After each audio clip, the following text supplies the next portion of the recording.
good looking hay.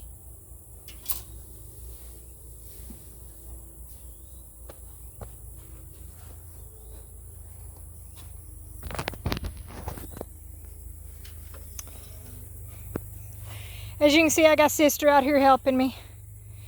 I don't know how much help she is, but she's out here helping me.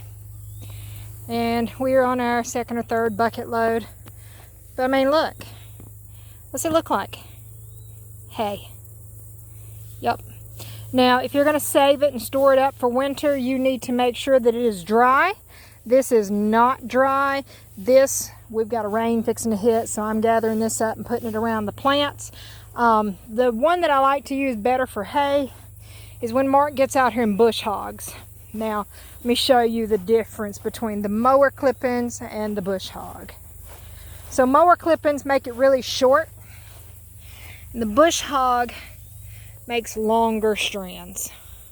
So this is what I like to use as actual hay. This has been on the ground for a while, so we're still using this as nest box stuff and around trees. But there we go. Yeah, so make sure you use what you have on hand. We use all the grass clippings around bushes. We use it as hay. We use it as compost, green manure basically for compost. You can use it in a lot of ways. Another thing that we like to use is actually, we all see a lot of trees.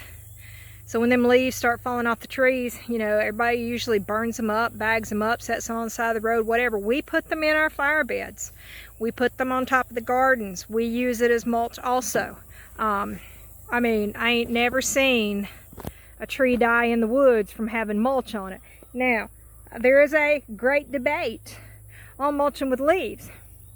But that debate isn't just over leaves. People want you to buy whatever mulch they're selling. The problem is that it compacts down, and every now and then you need to go in there and loosen it up. You also need to pull it off of the top and the crown of your plants. It's not the leaves that's killing it. It's the fact that you are letting it smother.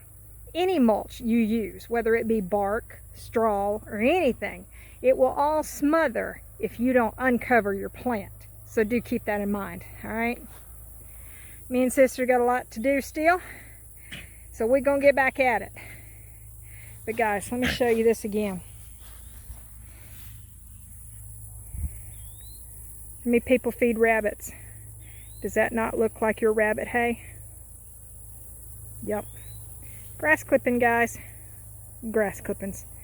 Another thing we feed our rabbits, we pull weeds out of the beds and give it to the rabbits too. All right, guys.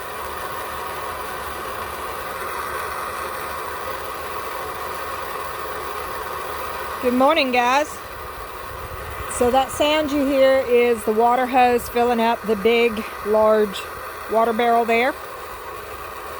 We have rigged up an automatic water system. And believe it or not, they sell all this type of stuff on Amazon. I know.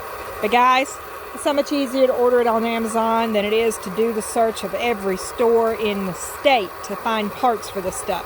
Because Tractor Supply doesn't carry this. Home Depot doesn't carry the fitting that the water cups are in. And I tell you, the feed stores, they don't carry them either. It's amazing to me that I can't get parts for something from local places. Has Amazon hurt that? Yeah, I'm sure they have. But you know what? If I could walk into one of the stores that I've shopped at and find parts for what I need, I would buy them from the local person before I went to Amazon. But instead, we had to buy them from Amazon. So enough of that. Anyway, so we had some issues with trying to make this work. The red cups did not fit into the white teas properly. Not sure why. I'm sure it's a quality control problem, which is a big thing that you get off of Amazon. Quality control just doesn't happen, I don't think.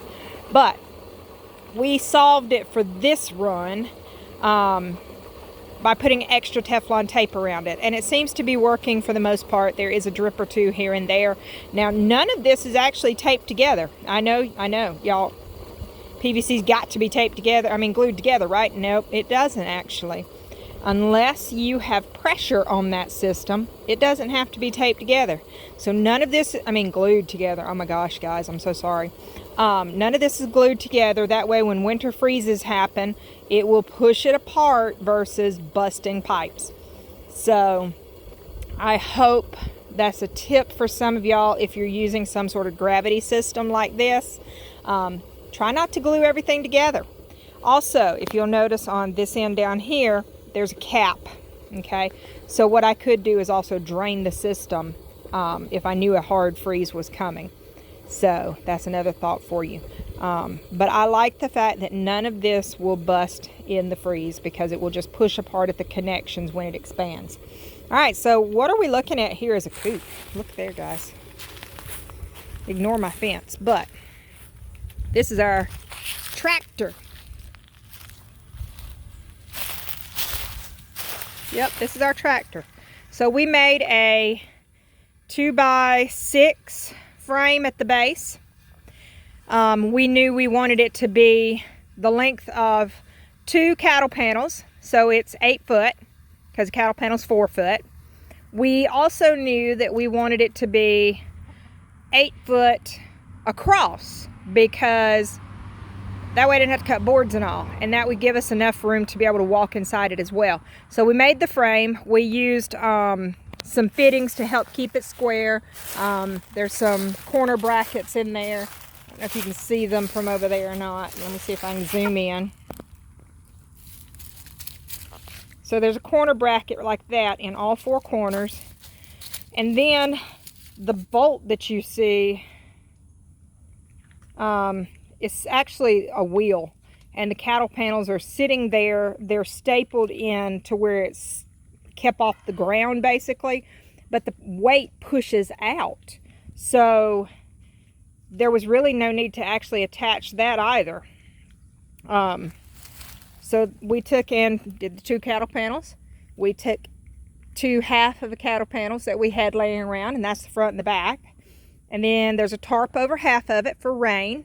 It doesn't hold anything because it is supported in that arch. And there is this awesome deer netting that is around the whole thing. So that kind of helps predator protect it. Now, I will say this, we don't have a lot of predator hurt here. We have hawks. That's mostly what I'm protecting from here, hawks. And we don't have the wild dogs problem because this is fenced in. This is my front yard. We also have Sister and Gypsy that goes in the front yard occasionally. The coons don't seem to come over here. We don't seem to have anything that jumps the fence really. And guys, we've got the other side over there too that's a chicken yard. Now Marshall keeps run of it. Trouble used to keep the back half. Marshall keeps the front half. And we don't really have predator problems over there either. So get you a dog. A dog is an awesome thing to have. Just make sure he's not roaming your neighborhood. Anyway, back to the coop. As you can see, and it's dirty back there, I have cat litter buckets back there that are my nest boxes. All right. We have, unfortunately, a 2x4 right here that they do roost on some. I've got to get in there and clean, but this is not the roost. This was just to hold up the nest boxes. And this is designed to allow them to access the nest boxes. Everything you can see, it's laid through a hole and weighted up and mounted pretty good. So let me go and show you the inside. And actually, while I'm on the way to show you that, I'm going to show you some landscaping. So up there, we're still working on it. There is a limelight hydrangea on both sides of the driveway up there. The mailbox is on this side, and we're going to have a peach colored or coral colored drift rose below it. And then we've got all of the irises on this side. We've even got one fixing to bloom. Look here. Can y'all see it? Got one fixing to bloom. Now, what else have we done with fence lines? Look here. We planted thornless blackberries along it. So, starting at the tree on every fence post is a thornless blackberry. And it continues up to the road and down to the telephone pole over there. Every T-post has a thornless grapevine on it. I mean, not thornless grapevine, oh my gosh, thornless blackberry. We are going to be digging up all the irises and dividing them up this year, hoping that they spread and everything. We'll be adding some compost and just making this area generally a little bit better than what it is, and getting rid of grass again. This side we attempted to plant some blackberries on it. We will be planting some blackberries on it, but the blackberries did not do so well on this side. Not sure why. It's probably because of when I planted them. All right, so what do I have here? This is a sweet shrub. Yep, I have sweet shrub. We have a drift rose. This one is in pink. We have Rose of Sharon, a drift rose, a dwarf pomegranate. Now this is not producing any fruit, but it does produce a little pretty bloom. Okay, and then back to the pattern again. We have a drift rose. We have a Rose of Sharon, of course, my irises I love. And then here, we've decided to put in between, instead of the drift roses, a dwarf knockout. So we have a dwarf knockout, a sweet shrub, another dwarf knockout, and this is one of the Rose of Sharons we lost over the winter. Have no fear, we have one to replace it. But here is also where the knockout started. And we did lose one of our knockouts over the winter. So, this area over here has a lot of work to do. As you can see, this was the raised bed area. There's a lot of grass in here, but there are still strawberries over there. More iris. There is turmeric down on that end. I'll show you in a second. And more strawberries where we were dividing them up and everything. This is just bare dirt that has sprouted seeds, believe it or not. What do we got to plant? What do I have to plant? Oh my goodness. There's always something in there. We have a cutting from one of our fig trees. And then, of course, Tractor Supply has, you know, plants that are on clearance right now. So we picked up a couple of the Celeste figs. I have a plum tree that I've got to get, and bless its heart, is struggling. And then we have 2 apple trees to add to our existing orchard. We have one that is a pink lady that is supposed to be very good disease resistance, which is why I picked it up. And then I have an ambrosia apple as well. And then guys, this is my view every day right here. This is the driveway where we park, and we park in front of these vehicles. It's a little overgrown, but it looks good. I mean, it's peaceful. It gives me the cottage garden feel. Guys, I pruned apples earlier and stuck one in here. And look at there, I have an apple tree from a pruning piece that I just stuck in the dirt. More turmeric. Let me show y'all this one. Look, it's blooming. So this is all turmeric here. Different variety than the other. This is chicory. I mean, people know what chicory is. You can use it to make coffee. Yep. So let me get in here. Hey, Gypsy. Move, girl. So one of the things I didn't tell you about what's in this bed over here is our comfrey. So that's where the comfrey originally started. And we have spread it out from there, including to here. We planted it here on purpose because it helps fix nitrogen into the soil. And this is where our blueberries are. This is the start of our blueberry beds. We have like 5 or 6 different varieties, and it's like 11 different plants. We only have one that's struggling down here, and this is my pink lemonade blueberry that I really wanted. Of course it's struggling. Come on, Gypsy, move. Of course it's struggling, but it's still got leaves. I'm trying to figure out what to do to make it feel better, but it's just not working. So I may end up losing that one. But let me come up here and show you this chicken coop, which was the original reason for the video. So here's the back of this coop. And you can see my coop is not all closed up, it's open air. I love an open air coop. It's less work, it's healthier for the birds. Everything gets to stray out of the coop basically. It's not closed up and dusty and smelly in there. And to me, I end up with healthier birds. Oh, I forgot about that. Hold on, guys. All right. I had left the water running. Poor babies. They now have a puddle in there. So you can see better from here. There is their actual roost. They roost better on round than they do square. Because that's how their feet were designed to roost up in trees and stuff. So we just get old limbs and that's our roost. You can see where I cut the back out of the nest box.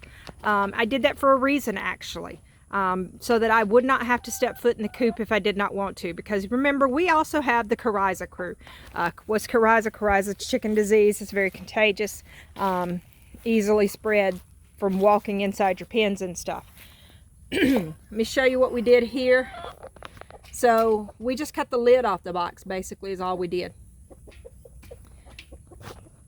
That way there's a lip that will hold the straw in and hold the eggs in, and we don't find them on the floor unless the chicken laid them on the floor for some reason. This bucket was holding feed, so it's just in there. But what we did, we came back and cut the bottom out of the bucket as well.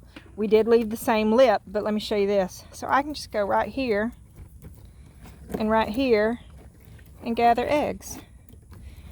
So keep in mind when you're designing your coop that you really and truly want to not be in the coop as much as possible. Stay out of the coop. The more you're in it, the more chance of spreading diseases. Be in there to clean, but see, I don't have to clean a lot because this is a tractor. As you can see, we keep moving it. Now, we are letting them kill the grass because this is going to be where more blueberries go planting. So we're letting them kill the grass. They're staying on that spot pretty heavily. But the good thing is they're also fertilizing it. So that's our new coop. It's a bit heavy to move. I will give it that. But it's a pretty good design. I like the design overall. Let me come up here and show you our orchard. Okay, so we have a Gala, we have a Rome, we have, I can't remember, let me look at this tag, that one is Fuji, this one is Granny Smith, and I do not remember what the last one is. Is it in Arkansas maybe? I can't remember, but anyway, so we have these 5 apple trees at the moment, and then there'll be 3 more. They'll carry down the line, and then we will be done planting apple trees. Uh-oh, hang on. Apparently I stepped in an ant bed. Imagine that. All right, so what else do we have up here as part of our orchard? We have muscadines. And I think the label is still down there as to what variety it is. I really cannot remember. I may have to go back and watch some previous videos to find out the names. But we did get multiple varieties of muscadines. Why do I need multiple varieties? Because multiple varieties help improve production. Yes, even a self-pollinating plant, it'll be improved with multiple varieties. This one, I just have not got it up off the ground, so come pruning season, this one will be up on the trellis like the rest of them. How did I do my trellis system? We have 2 wires. That is what I wanted. I wanted 2 wires versus 1. If that does not work, we'll change the method, but for now, I want 2 wires. So we have it trained up, and we've got one going this way, and we'll have one going that way, and then one main vine going up and splitting as well. We've got a lot of pruning to do because we did just put the vine up. We did just get the trellis up. So yes, we were a little behind, but like we've said before, I'm working this year and things are falling behind, and it's okay. It is what it is. But we have supported the main post to keep it from pulling inward with the weight of those muscadines, because it will get heavy. All right, what's going on here? We're killing weeds because it's very hard for me to get through here with a mower, and I'm tired of going around in circles on top of that. So we have put down boxes, as you can see, and then we're putting stuff on top of it. Okay, now is it working 100%? No, there's a piece of grass right there, and I can't tell if it come up through there or if it came across whatever, because this grass is a creeping grass and it's driving me insane in this type of instance. We're trying to stay away from chemicals, but it may end up that we have to use some chemicals at least around the outside edge to keep it grass free in here. We will be coming back through and planting comfrey. So where are we getting our straw from?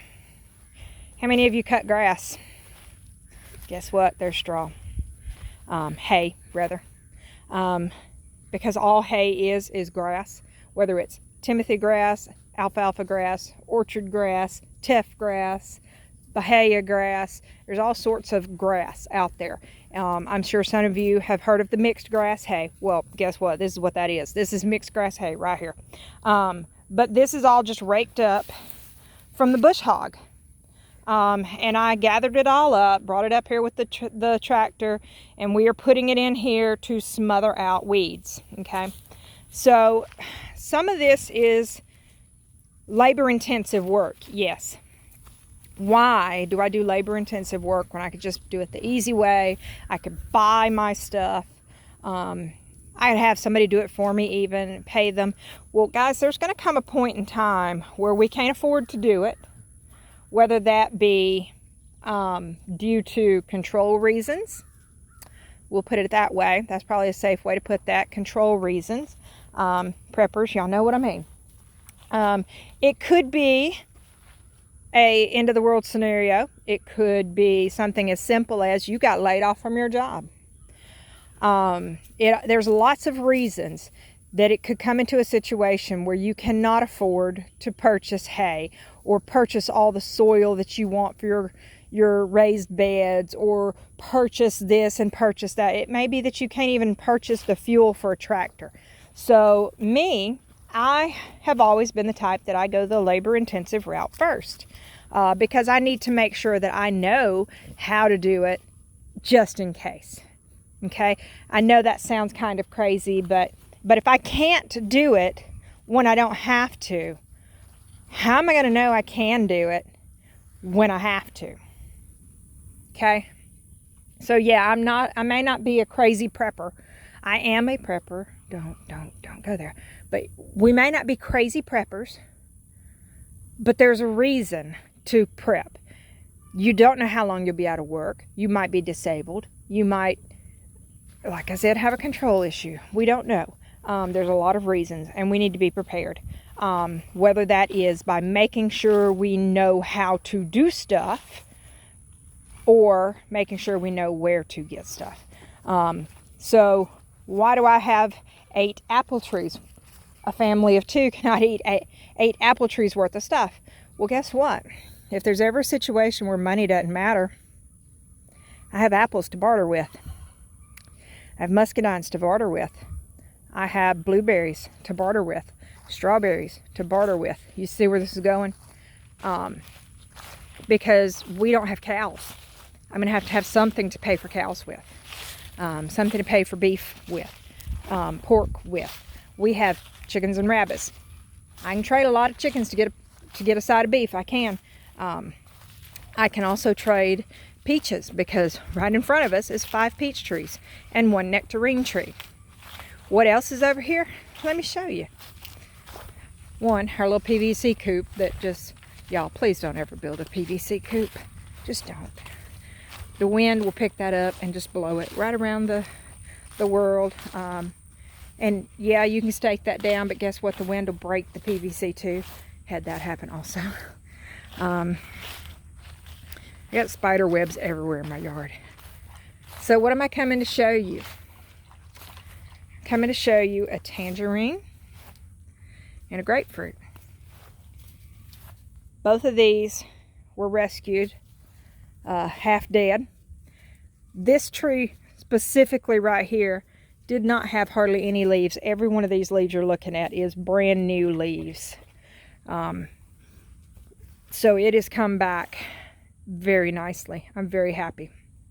But it's producing blooms, and if I don't eat enough grapefruit, there's another item that could be a luxury item to barter with. Same for the tangerines. Same for the limes that I have in this pot that are trying to turn on me. Look at there.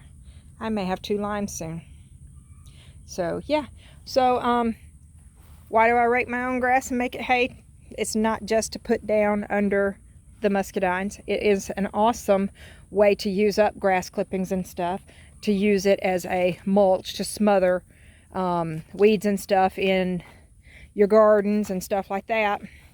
But another reason is, how are you going to feed your animals if it comes to a point where you can't buy feed for whatever reason? What do they eat in the wild? They eat grass. They eat different clippings of different things. So go ahead now and start learning how to provide for your animals without paying for it, because there may come a time in the future that you need to know this information. Okay? Now, I don't know how to go out there. Well, I do know how to go out there and cut a field of hay, because, you know, you just get the sickle and you go through there. I don't have the ability to do that right now, but I can go through there and rake it up after I've already cut it with the mower.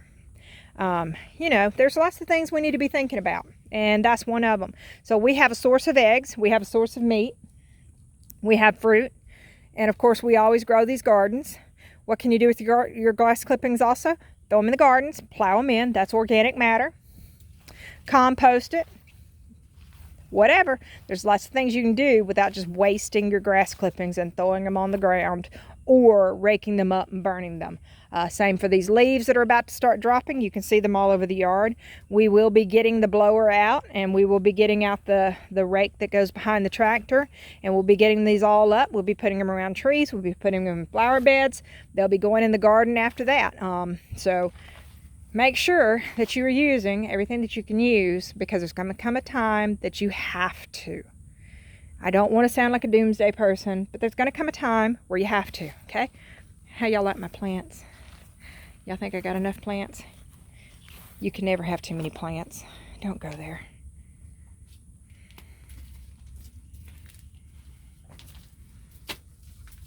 I love my plants. Alright guys, that's all I wanted for today. Wanted to show you the coop, wanted to talk about raking up hay, wanted to talk about resources, and what sort of situations you could be facing that you need to be prepared for, that's not just end of the world scenarios, because anything could cause it to be the end of your world. So do keep that in mind. Alright guys, y'all tune in to next time. Talk to y'all later. Gypsy says bye. See y'all.